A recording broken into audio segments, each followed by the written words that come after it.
Hospitality, and I'm Josh Eggleton. I'm Holly Eggleton, and we run the Pony Restaurant Group.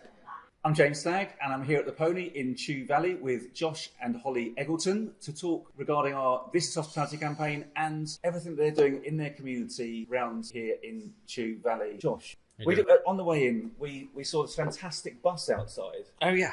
Just explain a bit what it's about. We just brought it for you today. It's called James, and I don't know if that's for me or... So the bus was donated by First Bus Group in Bristol. A lot of the community work that we do reaches into Bristol predominantly, as well as where we are in North Somerset. The bus is called James. That was a bit of a funny one, actually. So when we did the wrap, on the front of it, it said James, as you've seen, right? Yeah. You know, and I was like, what the hell? The number of the bus when it was produced is 007. The bus driver gets to name it. So when that bus was new, the James first driver gets to name the bus. And Yeah. he looked at the number and saw 007 and thought, I'll call it James. It's got to be James. Yeah. But we couldn't change the name. It's like buying a horse. What inspired commissioning a bus in the first place? Harebrained crazy idea, crazy brain. So there's a project in Bristol called Feeding Bristol. It's a government initiative. So you've got Feeding Britain. I think it's Feeding Britain, and that comes down from central government, and then it can be activated in different councils. Bristol City Council have activated Feeding Bristol, and they do quite a lot of outreach in the city. With the community projects that we run and the community interest companies we run, we do quite a lot of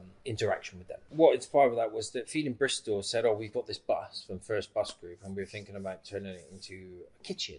Would you be able to help? And I said, yeah, absolutely. And I said, well, I've got an idea, like, you know, it could be cool if it was almost like a mobile farm as well. And they said, well, we want to push on this. We want to push on with the kitchen. Okay. I said, okay, fine. A year later, years roll by. I was like, how's that going? How are we getting on? They said, oh, we're not getting anywhere with it. And so they said, do you think you can get it done? And I was like, yeah, I reckon. And they said, okay, you can have the bus done. Right, they gave you the bus. Yes, it was donated. And then we set about raising the money. It's multifaceted, okay? So there's a greenhouse at the top. We have a market garden here that we can help. So greenhouse at the top? Well, the bus has got windows anyway, right? Yeah. So you so turn the top into a greenhouse? One part of it. So when you come up the steps, it's a double-decker bus, just to be clear. You turn to the right, that's going to be a greenhouse. You turn to the left, it's almost like a classroom or a dining room, and it's got a hydroponic system in it. And then downstairs we've got the kitchen. We're going to put a little mushroom chamber in there. So we're kind of representing different growing methods. Whole point, really, is you're talking about where food comes from, how to eat well, and incite a sense of fun. And what that really is, that's a representation of what we try to create here at the Pony. So how to eat well is the restaurant we're sat in. Learning where food comes from is our market garden behind us, and learning how to cook is a cookery school above. So what we've done is we've taken the principles and the idea of the Pony Chew Valley that we created in the last 5 years. How long have we been? 4 years? How long have we been back open? 3.5. There you go. Since opened. Yeah, well, it started 5 years ago. But it started, exactly. And we've taken that representation and put it into a double-decker bus. We have a lot of community outreach that happens here. A lot of the local schools come here. We do garden tours and herb hunts, and we get them up in the cookery school. Year 6 students come and talk about career paths, and we do those conversations. So what the bus is, it's not lost on me that not everyone can get here. So it's outreach. The wider stuff, we're going to Forwards Festival. We were supposed to be in Malvern last week. We're going to go in September now. It's almost finished, and we've done a few festivals, and then the school outreach stuff will start in September. And how are you going to manage that, Holly? Like, what's the process? Have you guys got teams in place, or? Yeah, we've got a small team in place that will take on the bookings and take on the outreach of where it needs to go and how it can get there and all that kind of thing. But we will open it to the team as well, because obviously we are the Pony Restaurant Group, so there are 9 sites. Yeah. And it would be really nice to be able to put it out to all of the teams to say, you can come and, do a volunteer day or part of their day. Paid volunteer days. Yeah. You can come and do one of your shifts when the bus is going to be on the road, whether it's at an educational place or whether it's, because we're also going to incorporate it into a little bit of corporate work as well. There's a few businesses in Bristol that have already got behind the bus, so we want to keep them involved, and we can push it down the corporate route as well, because obviously it needs to pay for itself. And keep it funded. Yeah, it's a great initiative. The more it and does, also it's great awareness for the Pony Group. So you refocused the business a little bit 3 years ago, and this is all part of that, really, isn't it? Yeah, it's part of that. I mean, creating multiple accessible points through the business is really important. I always say, not that it happens that much, and I wish it did more. I would say people, if they just want to turn up and walk around the gardens, you're more than welcome. Come use the toilet, have a cup of tea. Got mugs made to celebrate 20 years, and if I can give somebody a cup of tea to walk around the garden, my first sort of restaurant or pub, if some walkers would walk in and use the toilet, they get chased down the road, with like the charity box waving in their face. Which is like, it's not very hospitable, is it? Really? So yeah, there you go, 20 years. So give them a cup of tea and that. Who's had the biggest impact on your career? I struggle with this, if I'm really honest. Yeah. Because, I mean... You might say Holly. Well, yeah. No. But the thing is, we started really young. We didn't really think about it and just kind of dove in. I was 22 years old, Holly was 19, and almost like we didn't come up for air. Having said that, once we started to get control of it, and when I say get control of it, I mean like 4 or 5 years, and I feel like we're doing that again now. We're only, as we've just said, 3.5 years in, and there's very much a lot to do. What we then started to do is like look up and see what was going on in other businesses across the country. So, it's not, I wouldn't say it's any one person that's had the biggest impact on your career.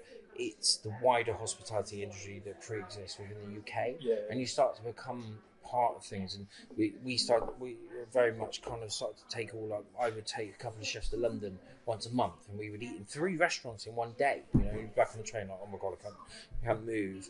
And then we started entering things like the top 50 gastropubs, and you start meeting some of your peers like Emily Watkins or Tom Kerridge and Dom Chapman, all these sort of people that run in these gastropubs, that you then realise that they've all kind of got similar issues that you've got, and you start talking about those things and learning from each other.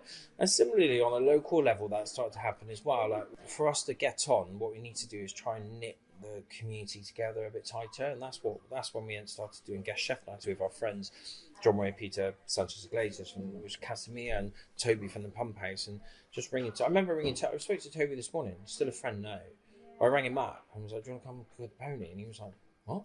It's a bit weird. And we just started doing that. So, and then you start to realise you've got more in common than you realise, and you're all facing the same challenges. So, being able to have that outreach is important. Then it doesn't feel so daunting. Yeah, exactly. Yeah. What about sort of career advice? What's the best career advice? Don't give up. Yeah, exactly that. Yeah, it's hard. It's really hard. And I've had friends dip into hospitality and say to me, "Does it get any easier?" It does, but it also doesn't. You can face different challenges every single week or every single month, or something will crop up. Experience challenges, okay, we will overcome that. Yeah, I mean, you do. Just stick to your guns sometimes. Yeah. Running a restaurant or running a kitchen, every day you can get better. You can make it. I've gone straight back to the kitchen. You can make a dish better every day, but you can make service better every day. You can make the way the environment feels better. So you need to be able to get up every day and think, how can I improve? How can I be a bit better? When you have a fantastic day and everyone's had a great time and the team are pumped and you've taken some money and you need to pay the VAT bill, we always need to pay the VAT bill, and you think like take pride and solace in that, because and you need to accept that the hard days are there to celebrate those good days. And what's the most enjoyable part of your day-to-day role?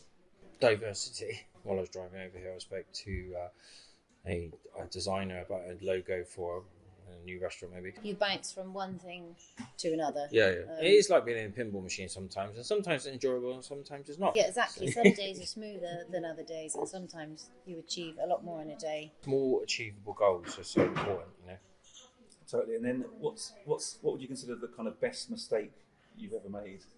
Kind of happiest accident? Everything that we've learned is a catalogue of mistakes.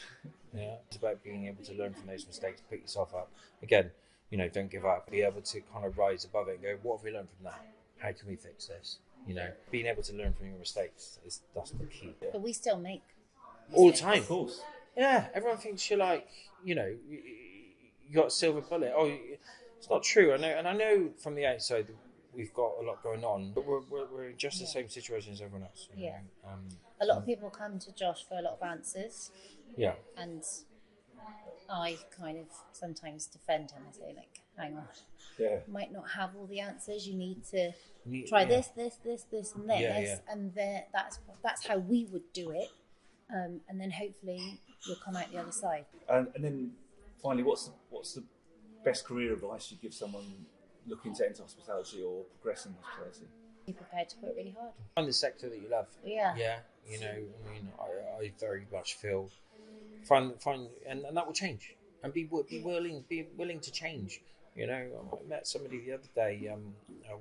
Gary from Henna in Copenhagen, and he changed from being the head chef at the Fat Duck to front of house in Henna, and he's so good at it. And he was hosting us in the Hand of Flowers, and I feel like my career has definitely changed in recent years. You know, and I was very much a chef, and I still am a chef. I'm still in the kitchen on the weekends. You know, serving guests on Saturday night, and besides cutting all the meats for Sunday lunch and plating up. But I'm also very much like talking to the customers, and you know, we're business owners, but I view myself much more as a restaurateur now. You know, and I enjoy that. I want to look at the whole picture. Yeah. You know, and it's good to know what you're doing across the board. This is Hospitality, and I'm Josh Eggleton. I'm Holly Eggleton, and we run the Pony Restaurant Group.